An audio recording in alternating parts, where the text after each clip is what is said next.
Donc c'est une très bonne nouvelle pour nous, disais-je, mais pourquoi? En résumé. Parce que donc, je vous ai montré à la fin de la vidéo précédente que -1 plus 5 était bien égal à 4. Hein. Ça, on sait déjà le calculer. Donc on est en train de constater que, comme dans la première question, soustraire -5, alors dans la première question c'était 5, cette fois c'est -5, mais en tout cas ce qui est la même chose, c'est que c'est comme additionner son opposé. Alors ici l'opposé de -5, c'est 5 bien sûr. Donc soustraire -5 c'est comme additionner 5, son opposé. Donc on constate que dans les deux questions qu'on a posées, dans la première on voulait soustraire un nombre positif et on s'était retrouvé à additionner un nombre négatif, et dans cette question on voulait soustraire un nombre négatif, on se retrouve à additionner un nombre positif, et bien les choses fonctionnent de la même façon. Donc en fait on vient de trouver la bonne règle pour soustraire un nombre relatif, et vous allez voir que cette règle est en fait très simple à utiliser. Donc petit 3, une règle efficace. Pour soustraire un nombre relatif, il suffit d'additionner son opposé. Et oui, tout simplement. Alors évidemment, sur quelques exemples, hein, on va bien montrer comment ça se passe. Donc 10 moins 18.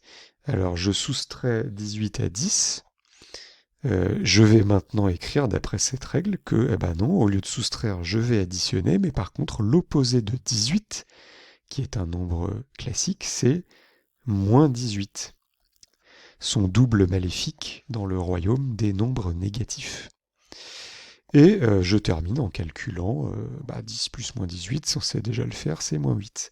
Hein, donc finalement, à soustraire des nombres relatifs, on va se retrouver à, à additionner en fait, hein, la règle qu'on a déjà apprise. Alors ça, c'est un peu étrange au début, de toute façon, tout est étrange dans les nombres relatifs par rapport à ce qu'on savait faire avant. Je l'ai répété dans chaque vidéo. Mais avec la pratique, on s'habitue très vite à tout ça. Deuxième exemple, 4 moins moins 3. Donc je veux soustraire le nombre négatif moins 3. Eh bien, au lieu de le soustraire, je vais additionner, mais son opposé. Alors l'opposé de moins 3, c'est plus 3. Donc souvent, on le voit écrit comme ça. Mais vous vous rappelez que moi, j'ai dit dès le début que, en fait, hop, on écrivait juste les nombres positifs comme les nombres classiques. Donc en fait, c'est 4 plus 3. Ah bah, 4 plus 3, c'est pas très compliqué. C'était donc égal à 7. Alors, ce qui paraît aussi souvent bizarre aux gens, c'est que on est habitué à l'idée que quand on soustrait, on fait diminuer quelque chose. Ben, vous voyez qu'avec les nombres relatifs, j'insiste, c'est étrange, une soustraction peut faire augmenter un nombre. Je pars de 4, je soustrais quelque chose et j'arrive à 7. C'est bizarre, hein. C'est bizarre, mais on s'habitue. Surtout on va remontrer à la fin qu'en fait, c'est pas si bizarre que ça. Dernier exemple, moins 2,5 plus, eh bien, l'opposé, c'est 1,8. Alors, je vous rappelle que quand on cherche la règle d'addition, hein, le plus fort, entre guillemets, impose son signe. Donc là, le plus fort, c'est 2,5, donc ce sera un résultat négatif.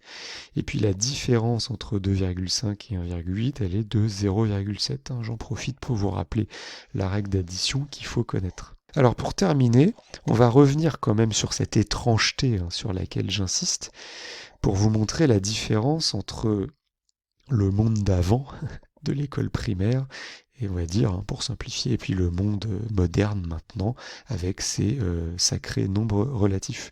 Donc avant, quand vous aviez à calculer 3 moins 2, j'en suis là, eh bien, l'action de soustraire 2, vous l'aviez très simplement, intuitivement expliqué, comme j'avais par exemple 3 moutons, et puis j'en ai perdu 2, ou je les ai donnés à mon cousin, peu importe, ou le loup est venu les manger, et l'opération s'explique, qu'est-ce qui me reste? J'en ai 2 de moins, j'en ai plus qu'un. Voilà, très simple. Et donc, avec cette façon d'expliquer du monde d'avant, 2 moins 3 est tout simplement une opération impossible. Bah oui, si j'ai que 2 moutons, je peux pas en enlever 3. Ça n'a aucun sens, c'est juste impossible.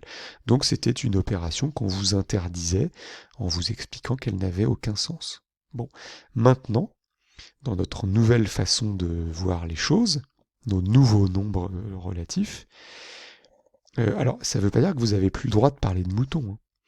Mais vous avez une nouvelle option, hein, c'est ce que j'ai appelé une nouvelle option, pour expliquer des choses qui ne pouvaient pas s'expliquer auparavant.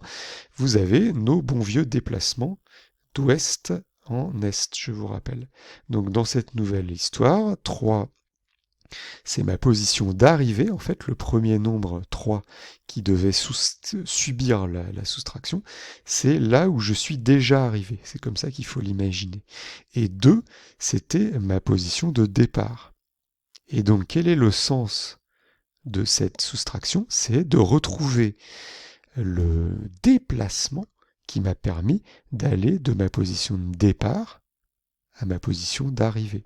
Et ben je me suis déplacé de 1 vers l'est, c'est donc égal à 1. Vous voyez? Alors là, vous allez me dire, c'était plus simple avec les moutons, hein. Je suis bien d'accord avec vous. Mais cette nouvelle option a l'avantage de rendre l'opération impossible possible. Eh ben oui, regardez. Si je fais donc l'opération entre guillemets impossible, cette fois ma position d'arrivée, c'est 2. Ma position de départ, c'est 3. Donc je les dessine là. Et quel est mon déplacement? Et bien cette fois, mon déplacement, c'est toujours de 1, mais c'est de 1 dans l'autre direction. Donc mathématiquement, c'est moins 1. Et ben donc j'ai résolu, enfin entre guillemets, je l'ai inventé exprès, hein.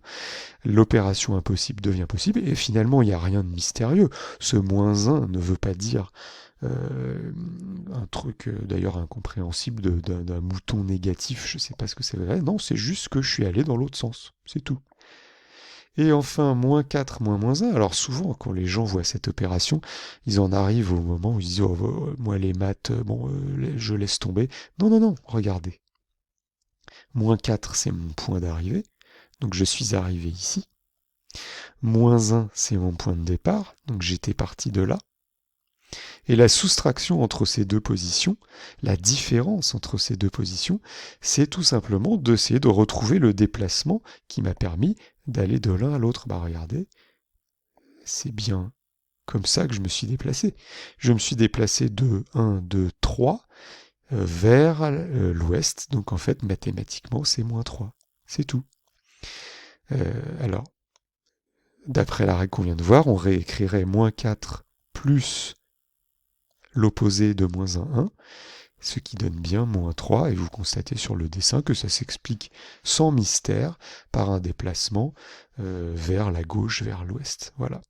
Donc quand on garde bien ça en tête, il n'y a finalement pas tant d'étrangeté que ça à nos nouveaux nombres. Il faut juste accepter de penser à eux d'une façon différente de ce à quoi on était habitué auparavant. C'est tout.